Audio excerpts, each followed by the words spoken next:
Hai, salam sejahtera untuk kita semua. Pada video kali ini kita akan mempelajari tentang kalor yang bisa menyebabkan perubahan wujud dan perubahan suhu. Bagaimana tentang perubahan wujud dan perubahan suhu itu terjadi dengan cara es dipanaskan, dan kita akan melihat bahwa es akan mencair dan akan menjadi air yang bersuhu tinggi. Untuk lebih jauh tentang video kalor kali ini, maka bisa Anda simak video ini sampai selesai sehingga Anda bisa mengetahui lebih jauh tentang materi grafik kalor.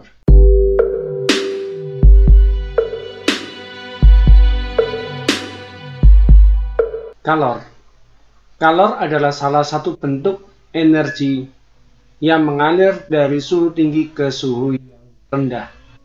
Yaitu bentuk energinya adalah energi panas. Nah, energi panas itu bisa menyebabkan dua hal. Yang pertama, kalor menyebabkan perubahan wujud. Perubahan wujud seperti yang sudah Anda ketahui, ada perubahan wujud dari padat ke cair, cair ke gas, gas ke padat lagi. Nah, untuk menghitung banyaknya kalor yang menyebabkan perubahan wujud itu, maka kita bisa mencarinya dengan Q sama dengan M dikalikan L, di mana Q itu adalah kalor dengan satuannya joule atau disingkat dengan J atau kalori, M adalah massa benda, satuannya kilogram, L adalah kalor lebur atau kalor laten dengan satuannya joule per kilogram. Yang kedua, kalor menyebabkan perubahan suhu, di mana Q sama adalah kalor, satuannya joule atau kalori, M adalah massa benda dengan satuan kilogram, C adalah kalor jenis zat dengan satuannya joule per kilogram Kelvin atau joule per kilogram derajat Celcius. Delta T adalah perubahan suhu, satuannya bisa berubah derajat Celcius atau Kelvin. Delta T itu apa? T2 dikurangi T1 atau suhu akhir dikurangi suhu awal. Untuk lebih jelas tentang kalor yang menyebabkan perubahan wujud dan perubahan zat, maka kita akan pelajari dari contoh soal berikut ini. Contoh soal, kalor yang diperlukan 5 kg es bersuhu 0 derajat Celcius dipanaskan sampai air bersuhu 80 derajat Celcius. Jika kalor lebur es adalah 336.000 joule per kilogram, kalor jenis es adalah 2100 joule per kilogram derajat Celcius, dan kalor jenis air adalah 4200 joule per kilogram derajat Celcius. Maka berapakah kalor yang dibutuhkan, dan gambarkan grafik kalornya. Baik, untuk menggambarkan tentang grafik kalor, maka kita menggunakan sumbu koordinat. Sumbu koordinatnya yaitu dari sumbu X dan sumbu Y. Untuk sumbu X-nya berbicara tentang kalor atau energi panas yang satuannya bisa berupa joule. Sedangkan untuk sumbu Y yang ke atas atau ke vertikal, sumbu Y-nya vertikal. Nah, ini atau ke atas ya, ini adalah berbicara tentang suhu atau temperatur. Dengan satuannya bisa berupa Kelvin atau derajat Celcius. Ya, kita bisa menuliskannya di sini derajat Celcius. Nah, ini untuk awal tentang grafik. Ya, jadi ada grafik kalornya dari sumbu X adalah kalor dan sumbu Y-nya adalah suhu. Baik, setelah ini kita akan cari tahu apa saja yang diketahui dari soal. Yang diketahui dari soal, yang pertama itu adalah tentang massanya. Massa benda M itu adalah 5 kg. Kemudian suhu awal yang disimbolkan dengan T1 itu adalah pada saat es bersuhu 0 derajat Celcius. Kemudian T2-nya atau suhu akhirnya adalah 80 derajat Celcius. Maka dari sini kita akan bisa mendapatkan bahwa yang pertama es, maka di sini es dulu dengan suhu 0 derajat Celcius. Berarti suhunya awal adalah 0 derajat Celcius. Kemudian es ini dipanaskan. Es ini kalau dipanaskan dia tidak akan mungkin lebih dari 0 derajat Celcius secara teorinya. Maka yang terjadi adalah es ini akan berubah wujudnya dari zat padat berupa es menjadi air. Ya, maka berubah wujudnya menjadi air dengan suhu sama, yaitu 0 derajat Celcius. Nah, setelah air ini yang bersuhu 0 derajat Celcius ini dipanaskan terus, maka dia akan menjadi air yang suhunya sesuai dengan permintaan soal, yaitu adalah 80 derajat Celcius. Maka di sini suhu airnya tidak lagi 0, tetapi suhu airnya menjadi 80 derajat Celcius. Oke, nah ini adalah gambar dari grafik kalor secara lengkap. Dan gambar grafik kalor ini, adakah yang masih Anda tanyakan? Jika ada yang ditanyakan, silakan Anda tuliskan pada kolom komentar. Jika Anda menyukai video ini, silakan Anda like, Anda subscribe untuk mendapatkan video pembelajaran fisika berikutnya. Baik, kita akan lanjutkan bahwa pada soal itu ditanyakan kalor yang diperlukan, maka yang ditanyakan adalah Q-nya atau kalornya. Kalor itu disimbolkan dengan Q. Apa saja lagi yang diketahui dari soal selain dari suhu, yaitu kalor lebur. Kalor lebur itu disimbolkan dengan L. L-nya adalah yang melebur adalah es, maka di sini kalor leburnya adalah kalor lebur es, yang nilainya adalah 336.000 Joule per kilogram. Kemudian yang diketahui juga adalah kalor jenis es, maka di sini kalor jenis tadi kita sudah belajar, yaitu simbolnya adalah C. Karena di sini C-nya S yang kita ketahui, maka CS, kalor jenis S adalah 2100 Joule per kilogram derajat Celcius. Sedangkan untuk kalor jenis air, C air, itu bernilai 4200 Joule per kilogram derajat Celcius. Nah, ini yang kita ketahui dari soal. Kemudian kita mau mencari tahap demi tahapnya.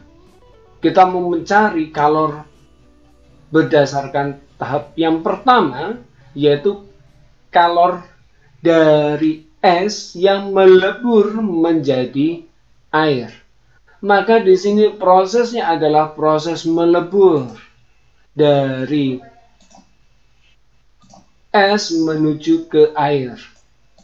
Ini adalah proses perubahan wujud. Maka di sini ada perubahan wujud.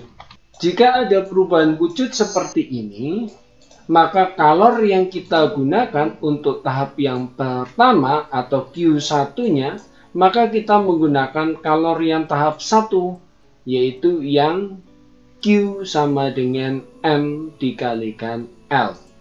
Ingat ya, kita awal tadi sudah mempelajari, yaitu untuk perubahan wujud maka Q-nya kita gunakan Q yang pertama, yaitu M dikalikan L. Karena yang melebur adalah S, maka kalor lebur S. Ya, berapa nilainya? Kita lihat pada soal. Yang diketahui masanya adalah 5 kg dikalikan dengan kalor lebur S-nya adalah 336 dengan nolnya 3 kali atau 336.000 Joule per kilo. Nah, sekarang kita hitung berapakah hasilnya. Mari kita hitung sama-sama.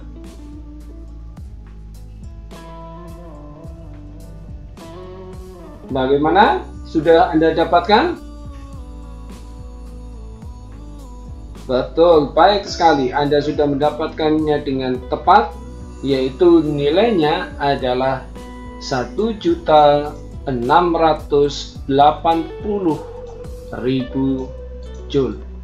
Jika ada yang ditanyakan, silakan Anda tuliskan pada kolom komentar. Jika Anda menyukai video ini, silakan Anda like, Anda subscribe, dan Anda dapatkan video pembelajaran berikutnya. Baik, tahap pertama sudah Anda lalui. Yang kedua adalah tahap di mana air ini akan naik suhunya sampai 80 derajat Celcius. Oke, sampai 80 derajat Celcius. Maka untuk itu pada grafik Q yang kedua di sini Anda sudah mendapatkan bahwa air ini mengalami perubahan suhu. Dari suhunya 0 derajat Celcius sampai suhunya 80 derajat Celcius. Maka di sini Q yang kita gunakan untuk Q yang kedua adalah Q yang berupa perubahan suhu, yaitu Q2 nya adalah M dikalikan C dikalikan dengan delta T. Karena ini adalah tahap 2, maka delta T nya tahap 2. Kalau jenis yang digunakan karena ini adalah air, maka kita gunakan kalor jenis air yang nilainya adalah 4.200 Joule per kilogram derajat Celcius. Maka dari sini kita akan masukkan massa bendanya adalah 5 kg dikalikan 4.200 dikalikan dengan, nah, delta T nya kita lihat. Suhu awalnya adalah 0 derajat Celcius. Suhu awalnya adalah 0 derajat Celcius dan suhu akhirnya adalah 80 derajat Celcius atau T2-nya adalah 80 derajat Celcius. Nah, delta T itu sendiri kita ingat tadi rumusannya adalah T2 atau suhu akhir dikurangi dengan suhu awal. Berarti di sini T2-nya adalah 80 dikurangi dengan 0, maka 80 derajat Celcius untuk nilai delta T-nya. Maka delta T yang kedua adalah 80 derajat Celcius. Oke, sekarang kita hitung. Untuk mempermudahnya adalah 80 kali 5 adalah 400. 400 kita kalikan dengan 4.200. Berapa hasilnya? Tepat sekali, 1.680.000 Joule. Oke, baik, dari sini adakah yang Anda ingin tanyakan? Jika ada yang masih ditanyakan, silakan Anda tuliskan pada kolom komentar. Jika sudah jelas dengan video kali ini, silakan Anda like, Anda subscribe untuk mendapatkan video pembelajaran berikutnya. Nah, apakah sudah selesai sampai tahap ini? Tentu saja belum. Kita akan masih lanjutkan pada tahap yang terakhir, yaitu kita menghitung Q seluruhnya. Q totalnya adalah Q1 ditambah Q yang kedua, ya. Nah, nilainya berapa? Nilainya adalah ya Q1 dan Q2-nya kebetulan di sini nilainya sama. Tetapi saya ingatkan di sini bahwa tidak selalu nilai Q1 dan Q2 itu sama. Bisa jadi nilai Q1 dan Q2-nya itu berbeda. Maka di sini nilainya kita akan jumlahkan. Untuk nilai totalnya adalah 3.360.000 Joule. Inilah tentang grafik kalor. Jika Anda yang masih tanyakan, silakan sekali lagi Anda tuliskan pada kolom komentar. Jika Anda sudah jelas dengan video ini dan masih ada yang ingin Anda tanyakan, silakan sekali lagi Anda tuliskan pada kolom komentar dan saya akan menjawabnya dengan segera agar Anda bisa mendapatkan penjelasan tentang kalor dan soal tentang grafik kalor ini dengan baik dan benar. Jika Anda tertarik dengan video ini, silakan Anda like, Anda subscribe, dan Anda bagikan kepada teman Anda. Terima kasih atas perhatian Anda, dan sampai bertemu pada video pembelajaran fisika berikutnya.